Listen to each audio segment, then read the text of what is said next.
দর্শক, চট্টগ্রামের পোলো গ্রাউন্ডে কথা বলছেন বিএনপি চেয়ারম্যান তারেক রহমান। আমরা সরাসরি চলে যাচ্ছি তার বক্তব্যে। প্রিয় ভাই বোনেরা, আজ আমরা এখানে একত্রিত হয়েছি একটু আগেই বলেছি একটি পরিবর্তনকে সামনে রেখে। 1971 সালে দেশ স্বাধীন হয়েছিল, সেই স্বাধীনতাকে রক্ষা করেছে 2024 সালের ছাত্র জনতার আন্দোলন।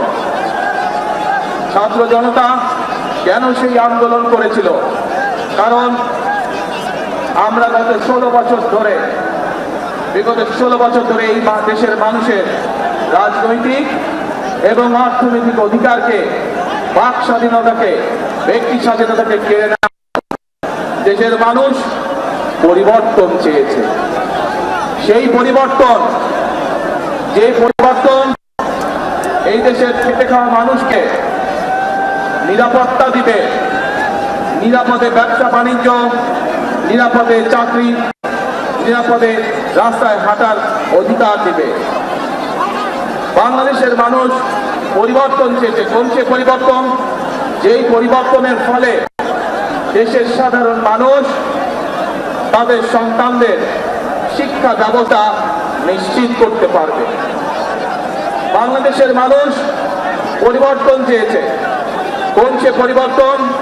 সেই পরিবর্তন হলো বাংলাদেশের মানুষ যেন তার এবং তার পরিবারের ন্যূনতম চিকিৎসা সুবিধা তারা পায়। প্রিয় ভাই বোনেরা, বাংলাদেশের মানুষ আরেকটি পরিবর্তন চেয়েছে, অর্থাৎ তার রাজনৈতিক অধিকার যেটি তার কাছ থেকে কেড়ে নেওয়া হয়েছিল, সেই অধিকার যাতে বাংলাদেশের মানুষ প্রয়োগ করতে পারে। সেই অধিকার, যে অধিকার তার কাছ থেকে কেড়ে নেওয়া হয়েছিল, কথা বলার অধিকার, সেই অধিকার মানুষ আবার পুনঃপ্রতিষ্ঠিত করেছে। 2024 সালের 5ই আগস্ট বাংলাদেশের মানুষ পরিস্থিতির পরিবর্তন হলে আগামী দিনে বাংলাদেশে এই পরিবর্তনগুলো চায়। এখন প্রিয় ভাই বোনেরা, আজ এই নির্বাচনী জনসভায় দাঁড়িয়ে একটি রাজনৈতিক দল হিসাবে আমরা আমাদের প্রতিদ্বন্দ্বী দল যারাই হোক না কেন, আমরা তাদের সম্পর্কে আপনাদেরকে হয়তো অনেক কথা বলতে পারি, তাদের হয়তো অনেক দোষ তুলে ধরতে পারি, কিন্তু তাতে কি জনগণের কোনো উপকার হবে? কি ভাই, আমরা যদি সমালোচনা করার স্বার্থে যদি সমালোচনা করে দেশের সাধারণ মানুষের কি তাতে কোনো উপকার হবে?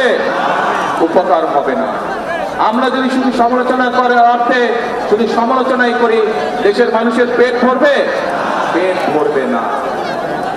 প্রিয় ভাই বোনেরা, বিএনপি একমাত্র রাজনৈতিক দল যারা যতবার সরকারে ছিল এই দেশের মানুষের ভাগ্যের পরিবর্তনের জন্য কাজ করেছে তারা।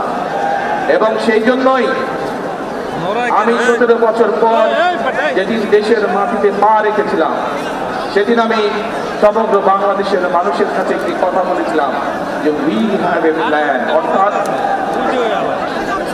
আমাদের একটি পরিকল্পনা আছে দেশের মানুষকে ঘিরে, দেশকে ঘিরে। বাংলাদেশে এই মুহূর্তে জনসংখ্যার অর্ধেক জনসংখ্যা হচ্ছে তরুণ বা যুবক সমাজের সদস্য। এই কোটি কোটি তরুণ যুবক সমাজের সদস্য তারা চায় কর্ম। এই দেশের মানুষের ভাগ্যের পরিবর্তনের জন্য কাজ করেছে তারা। এবং সেই জন্যই আমি 17 বছর পর যেদিন দেশের মাটিতে পা রেখেছিলাম, সেদিন আমি সমগ্র বাংলাদেশের মানুষের কাছে একটি কথা বলেছিলাম যে উই হ্যাভ এ প্ল্যান, অর্থাৎ আমাদের একটি পরিকল্পনা আছে দেশের মানুষকে ঘিরে, দেশকে ঘিরে। বাংলাদেশে